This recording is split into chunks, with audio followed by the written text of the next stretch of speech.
Yo, YouTube, what's up with your boy? Sports and Fitness Rants. I'm back, guys. Click that like button. Subscribe to my channel. What's up, y'all? Welcome back, guys. Welcome back, man. Got another great video for you guys today, as usual, man. You guys know the deal on this channel. So about setting the record straight, stopping the lies, stopping the narratives, stopping them from rewriting history, guys. And in this video, you know we're going to talk about, man, we're going to talk about how LeBron James decided to come back last night for the Los Angeles Lakers against the lowly Chicago Bulls. But once again, these things always seem to backfire on LeBron James. We all know that LeBron James purposely waited for a weaker opponent to come back, and it still backfired on him. And the Los Angeles Lakers got hammered last night. I mean, they got just completely embarrassed in LA. This is in LA, guys. This was not in Chicago. This was in LA. All you LA Laker fans got to witness the Lakers get blown out by the Chicago Bulls. This is the Chicago Bulls. They gave 146 points to the Bulls, man. And LeBron James went out there and did LeBron James things. He chucked up a bunch of shots. He missed a bunch of shots. He turned the ball over. He didn't play no defense. This is what happens when LeBron James comes back on your team and wrecks your team chemistry. And once again, this is what we've been talking about all season long, guys.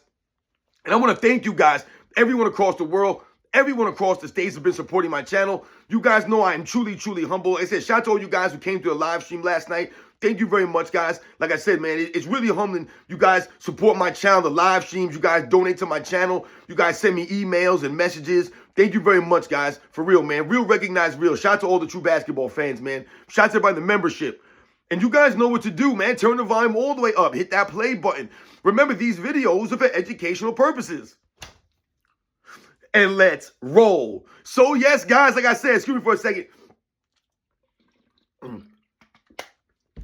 We're going to be talking about this goof LeBron James. And I found it very, very amusing how LeBron James waited for this game. He waited for this game against that team, the Chicago Bulls, to play. So if you guys don't know, right, I was doing the live stream last night. And right before my live stream ended, excuse me, a little bit after I ended my live stream, the Los Angeles Lakers had a game against Chicago Bulls. Like I said, in LA. So if you guys don't know, the Lakers got blown out last night. I mean, they got blown out by it was like damn near 30 points. It might even been like 30, 31 points. I believe it was 146 to like 115 or something like that. I mean, it was a laugher, guys. Like I said, it is in LA. This was not in Chicago. We know the Lakers are one of the worst road teams that are a playoff contender. Like, look at their road record and look at the road record for the other teams that are in the top 6 spots in the Western Conference. The Lakers are the only team with a losing road record, guys. They're the only team with a losing road record. And this is what I'm talking to you guys about, the Los Angeles Lakers this season, right? They haven't really been a true, legit contender all year long because they have not been consistent all year long because of LeBron James. So guys like Anthony Davis and the Rui Hachimuras, the Austin Reeves, they've had to pick up the slack for LeBron James early this season, the D'Angelo Russells, right? All these kinds of players. And now we see Luka Doncic and Austin Reeves and these other guys doing the same thing, right? The Jared Vanderbilts, right? The Dorian Finney-Smiths, right? These guys have to pick up the slack for LeBron James. They have to do all the dirty work, and that's what they've been doing all season long. Somehow, some way, they still want to give LeBron James some credit as if he's out there doing something in a positive. So, which brings me to the next point here. LeBron James last night was a negative, guys. A negative again, a negative 27. Negative 27. So, last night, LeBron James comes back for the lowly Chicago Bulls. He goes out there, like I said, chucks up some shots and has no impact on the game. He has 17 points he scored, so I guess he's trying to be like LeBron James Jr. and match his son's career high of 17 points that he put up the other night. LeBron James goes out there and clunks it up, stinks it up with 17 points on, 18 shots this man took? So once again, he's taking the second most shots to score the third amount of points on the team. I don't understand this, man. So once again, Luka Doncic, Austin Reeves are trying to lead the Lakers, but you can't be consistent again when LeBron James comes back. I told you, LeBron James is the team chemistry wrecker, guys. He's going to come on your team and just jack everything up. And like I said, he really looked like a clown for picking the Chicago Bulls game to come back. You didn't want to come back against the Milwaukee Bucks. You didn't want to come back and, I mean, hell, the Denver Nuggets didn't even have their guys there. Jamal Murray wasn't there. Nikola Jokic wasn't there. But LeBron James still ducked down the Denver Nuggets regardless. And we know he ducked down the Milwaukee Bucks. But he came back for the Chicago Bulls. And like I said, it backfired in LeBron James' face last night. All you Lakers fans got to witness LeBron James sabotage the Lakers again, sabotage his teammates, Just make it difficult for these guys to ever find a rhythm, to really just have that kind of success. And you see how when LeBron James comes back, the defense goes to hell. Goes right to hell. You give 140 plus points to Chicago Bulls, and you guys can only manage, it's like 115 or whatever they scored. I mean, they got blown out handedly. And this goes to LeBron James negative 27 on the court. 0 impact. 6 rebounds? LeBron James had 6 rebounds last night. 6 rebounds, all you can muster? And I don't want to hear about he's coming back from a groin injury. I don't want to hear that nonsense. Because once again, LeBron James seemed to have more energy jumping up and down on the bench the other night, right? Than he did in the game last night to get those rebounds. He wasn't jumping up and down to get rebounds. He had 6 rebounds. Of course, 0 offensive rebounds. 0 offensive rebounds for LeBron James last night. The man's 6'9". And shout out to Mattis Bazelis. I know I'm probably jacking his name all up. The guy who was in the slam dunk contest that I don't know who the hell this guy was, but he was in the slam dunk contest. But shout out to my man Mattis Bazelis, who went out there and dropped like 30 plus on the Lakers last night, which is doing his thing. He's a young player, man. So shout out to him for going out there. I believe Kobe White had like 36 points. And they led the Chicago Bulls to an easy victory over the Lakers, who people were just telling us a couple of games ago, a week ago, the Lakers are the scariest team in the NBA. They're the biggest threat to the best teams in the league, right? LeBron James is an MVP candidate, they were telling us just the last week. Now LeBron James comes back and destroys his team chemistry. This is what he does all the time, guys. So now on the season, LeBron James, I believe, is a negative 53 on the season, guys. Negative 53 on the season. It's a laugher, guys, a straight laugher. And let's not forget that LeBron James has missed several games this year. He's missed, I believe, 10 games this season, I want to say. So who knows what that number would be if he would play all these games. He might be a negative 100 right now still at this point in the season. So LeBron James now is a negative 53 on the season. His son's a negative 50. So combined, the Jameses are a negative 103 on the season, man. All right? That's where they're at. This is what LeBron James is doing this year on the court. But they tell you that he's an MVP candidate based off of the stats.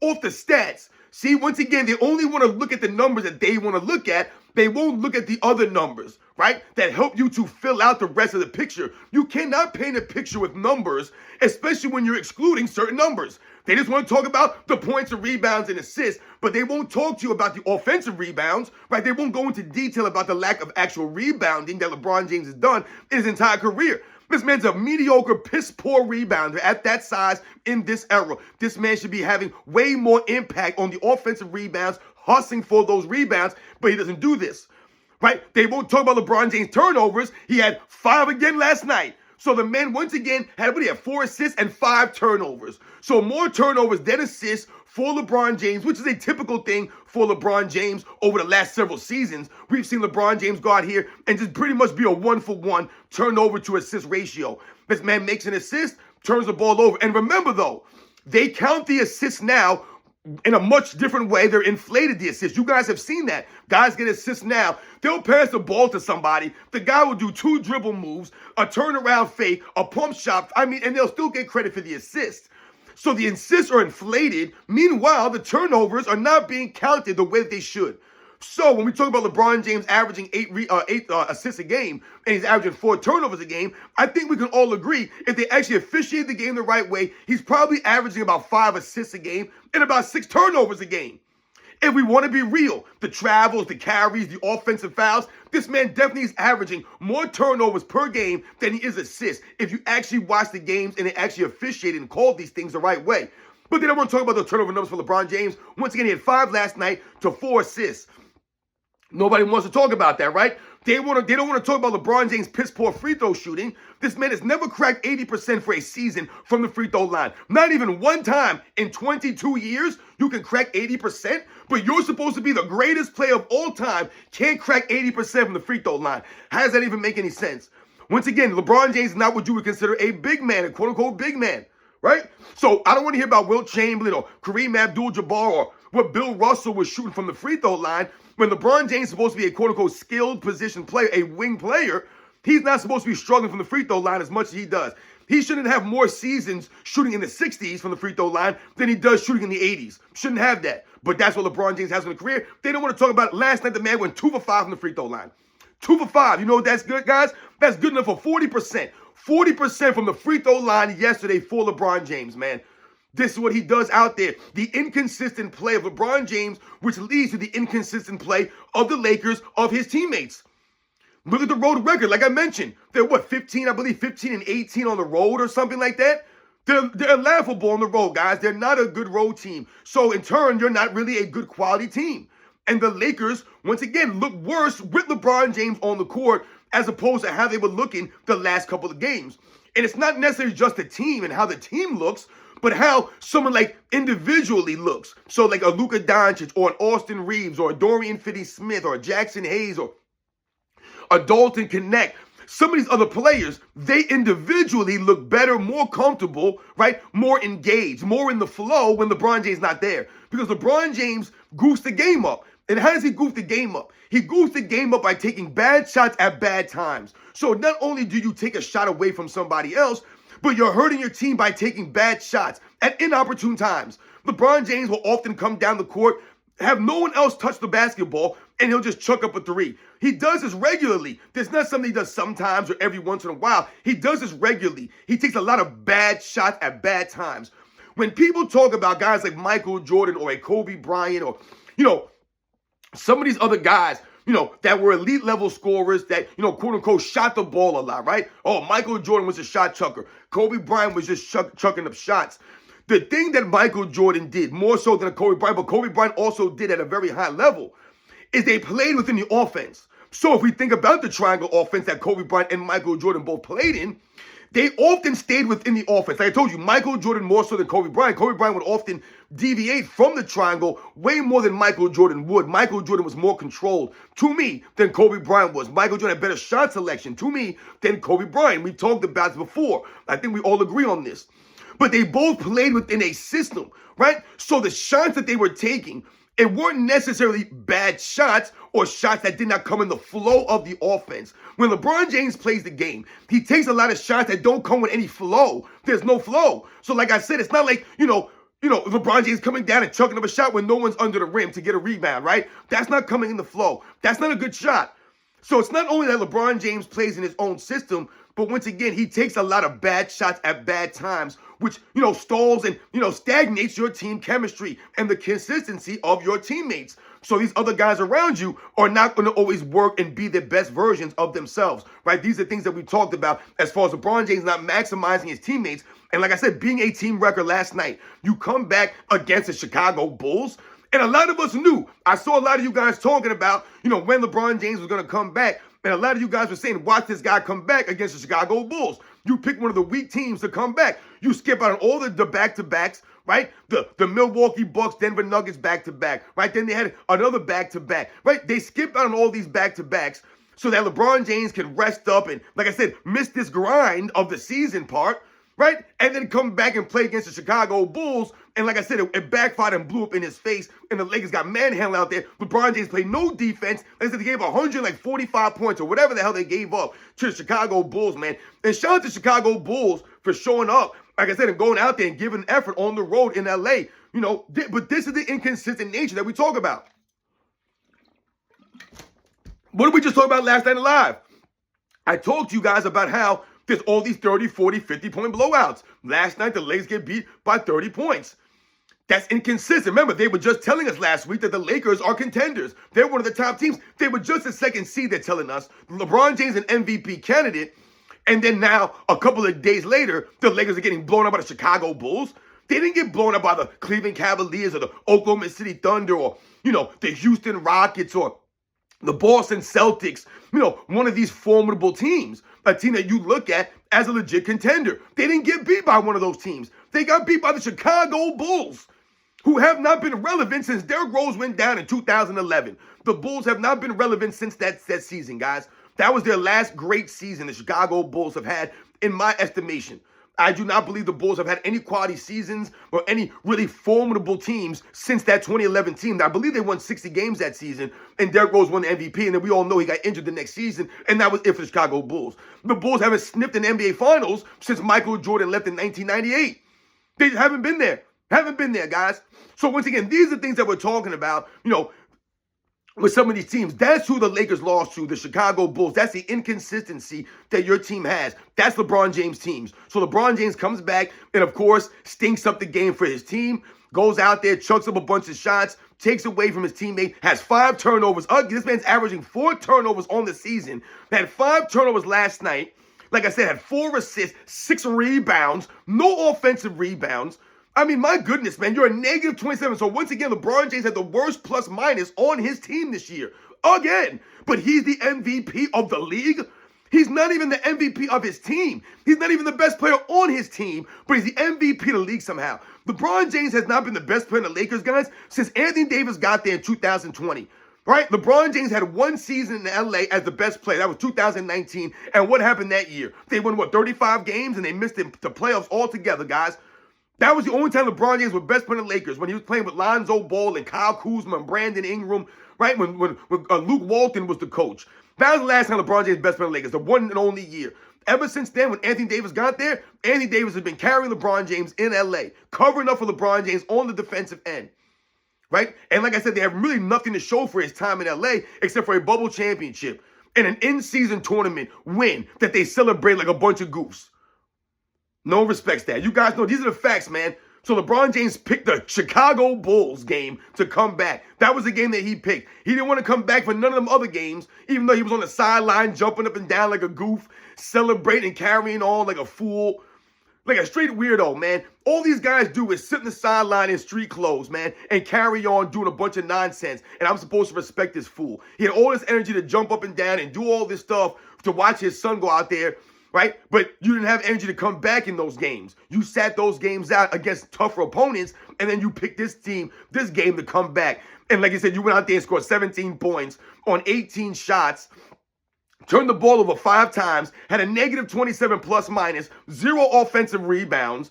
I mean, you're not playing any defense out there. Your team gives up 140 plus when you come back. Remember, the Lakers were playing great defense, and all of a sudden now the Lakers, inconsistent, guys. The key word here for you guys to remember is inconsistent. This is LeBron James, man. His entire career is called inconsistent, man. 4-6 in the finals, inconsistent. You can't even shoot from the free throw line. That's inconsistency, guys.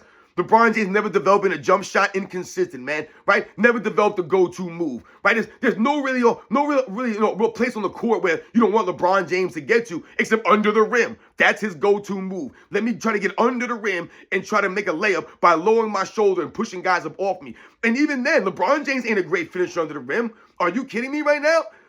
How many times have you seen LeBron James miss wide open layups? Easy layups. This dude is sloppy. He doesn't have the skills like that, man. He's not fundamentally sound, LeBron James. That's why his footwork is sloppy. That's why he turns the ball over a lot, man. And he does not give the effort, the hustle out there at the highest of levels. So the offensive rebounding, this is not like LeBron James' offensive rebound throughout his entire career and over the last 3 or 4 years as he's gotten older. Now he doesn't rebound like that. Go look at the offensive rebounding numbers for LeBron James, right? They love the numbers, but they won't talk about the offensive rebounding for LeBron James, man. They're horrendous. Horrendous for someone that big and supposed to be that great of an athlete. This man has no hustle out there. He can't offensive rebound like half the guys at his position, man. Like I told you, someone like Dominique Wilkins would put him to shame. Rebounding the basketball, giving the effort on the rebounds, man. It's laughable for anyone to think that LeBron James is a good rebounder. He's not. He's mediocre, guys. Mediocre. And every single year he proves it. I told you this year, this man has to show me something on both sides of the ball to really be compared to Michael Jordan at 40 years old. I don't want to hear about the per game numbers.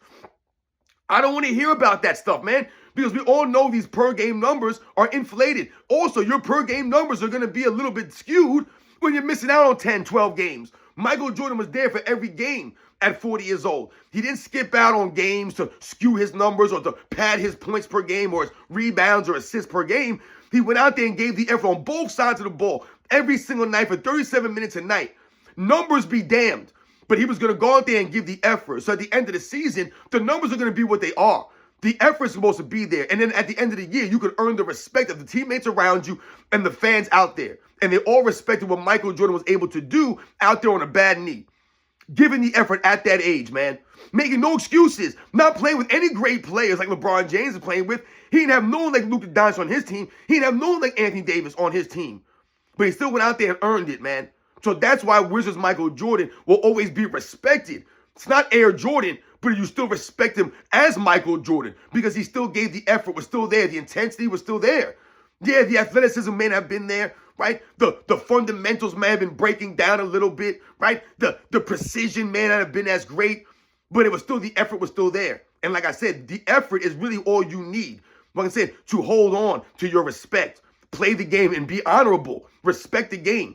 Respect the fans. Play with that love, man. And that's what we enjoyed about Michael Jordan on the Wizards. LeBron James don't seem to have any of those things. I don't care what numbers LeBron James puts up. No one would care if LeBron James scored 17 points a game, 5 rebounds, 5 assists, but he was out there diving on the floor for loose balls, sliding his feet on D, getting in that stance, hustling back on D, never making his team play 5-on-4, not crying and moaning to the referees every other play, just going out there being a true competitor, man, and giving that effort, hustling on the rebounds, boxing guys out. Right? Moving the ball around, not driving into people's chests and offensive fouling them and traveling and carry the ball all over the place.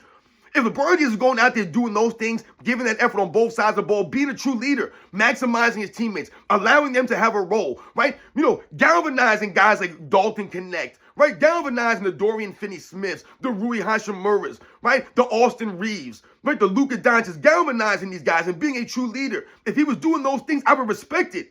But he's not doing any of those things. He still continues to flop at a high level. He still continues to walk off the court early. The lack of overall development in his game, right? The basic, boring, bland game of LeBron James. Still taking no accountability or responsibility. Still blaming teammates and blaming the fans and saying nonsense. Always making excuses in the post-game press conference. The man's an absolute joke, man. I'm not getting behind him. I'll never get behind him. I won't respect it, man. And this is part of the problem for LeBron James and the Lakers, man, going forward. You guys lose to a Chicago Bulls team because you guys are not consistent. You're not playing defense. You're not hustling like that. And LeBron James continues to goof the games up and force his teammates to wonder what he's going to do next. And like I said, it's really cowardly for LeBron James to pick the Chicago Bulls game to come back. But you had no energy for Giannis or none of these other teams. He didn't want to show up for those back-to-backs. Meanwhile, guys back in the day were grinding through the season. Remember, this is the grind. The end of the season is the grind. These guys know that they can miss a certain amount of games and still qualify. All that league minimum did of 65 games, it didn't force these guys to show up, even though that was the intent. All it did now is allow these guys to miss 17 games so they can figure out in their mind how to load manage for 17 games in a season, guys. That is unacceptable. I told you guys, and a lot of you guys said the same thing. The league minimum should have at least been 70, at least 70 games. A lot of you guys said it should have been 75. And to me, that's probably true. It should have been 70, 75 games should be the league minimum. 65 games is too much. You're allowing too much leeway for these clowns. They're going to milk it. It should have been a higher standard, man. And then maybe you could make some, you could make some guys or give some guys some leeway, right? You could leave some, hey, if this guy suffers a real significant injury in the beginning of the season and, he missed 15 games, but came back and played every single game for the rest of the season and didn't miss any more games, then he should qualify for some kind of accolade if he was able to do so. But this whole thing with guys being able to just miss 17 games and still qualify as long as they hit the 65, it's a joke to me because, like I said, what we're seeing now is guys, strategically load manage now and figure out those 17 games into the schedule somehow, like we've seen LeBron James do. He'll always schedule this stuff when there's a road trip coming up, right? Or there's some back-to-backs coming up. LeBron James will all of a sudden disappear like he did earlier in the season when the Lakers had some road games coming up. LeBron James ducked out on that. Meanwhile, I told you, I did that video, how Michael Jordan, the Chicago Bulls, every single season, right, they had to go on that road trip because the circus would come into town, right? So, not the circus, the rodeo. Was the rodeo or the circus? I think it was the circus, actually. The circus would come into town, and the Bulls would have to go on that road trip. They didn't make no excuses. Michael Jordan didn't skip out those road games. They played like 6, 7, 8 games in a row. Sometimes I believe 9 games consecutively on the road during that time. And it was right around the beginning of the season. It was usually around the middle of November to about the beginning of December. That's usually when the Bulls every year had to go on that circus road trip. Every year, guys. No excuses for the Bulls. A lot of teams had to do things like that, man. No excuses. You guys know the deal, man. These are the facts. LeBron James comes back. He picks a Chicago Bulls team to come back, and they get blown out handily. LeBron James, negative 27, 5 turnovers. This is what LeBron James does. No defense out there on the court. No inspiration for... Hey, LeBron James didn't come off the bench and come back from injury and inspire his team. Nope. He didn't do that. They out there and got manhandled. Where was J.J. Redick to inspire the team at halftime? You guys out there and crushed by Chicago Bulls? In LA. This is in LA, guys. So once again, shout out to all the Laker fans out here that support my channel, that watch my videos. This is what you guys had for you last night. LeBron James comes back and the team gets handily blown out by 30 plus points, man. You guys know the deal, man. I'll catch you guys on the next one.